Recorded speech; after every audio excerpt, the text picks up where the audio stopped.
প্রিয় দর্শক আসসালামু আলাইকুম। এমএস কিচেন থেকে সবাইকে ওয়েলকাম জানিয়ে আজকের এপিসোডটি শুরু করছি। আমার আজকের এপিসোডে থাকছে করলা, আলু আর গাজর দিয়ে মিক্স একটা ভাজি। যারা করলা খেতে একদমই পছন্দ করেন না ওনাদের জন্যই আজকের এই রেসিপি।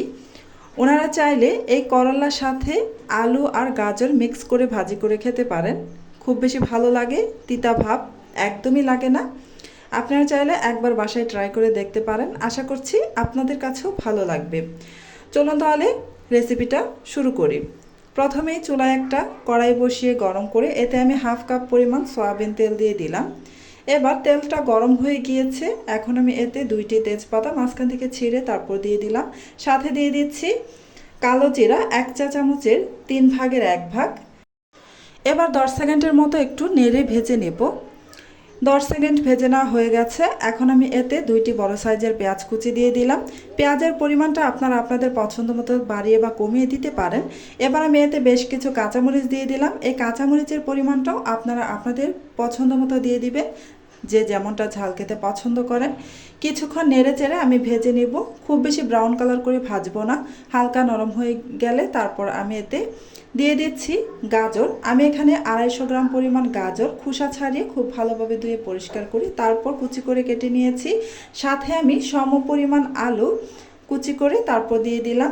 আরও দিয়ে দিলাম সম পরিমাণ করলা কুচি করে না, আর সাথে স্বাদ মতো লবণ দিয়ে দিচ্ছি হাফ চা চামচ হলুদের গুঁড়া।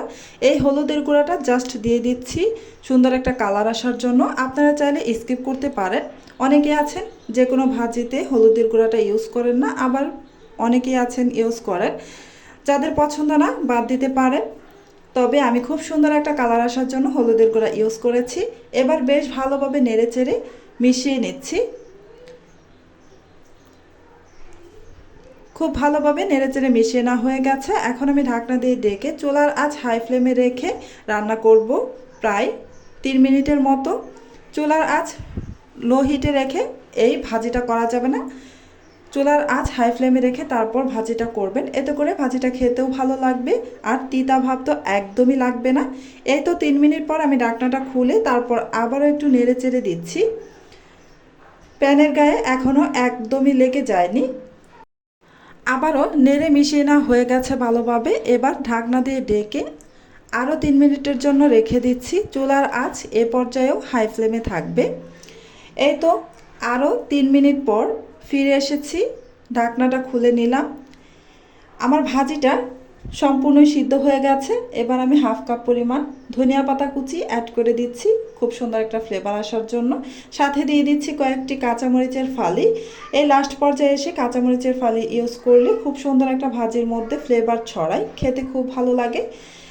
আবার একটু মিশিয়ে নিচ্ছি নেড়ে।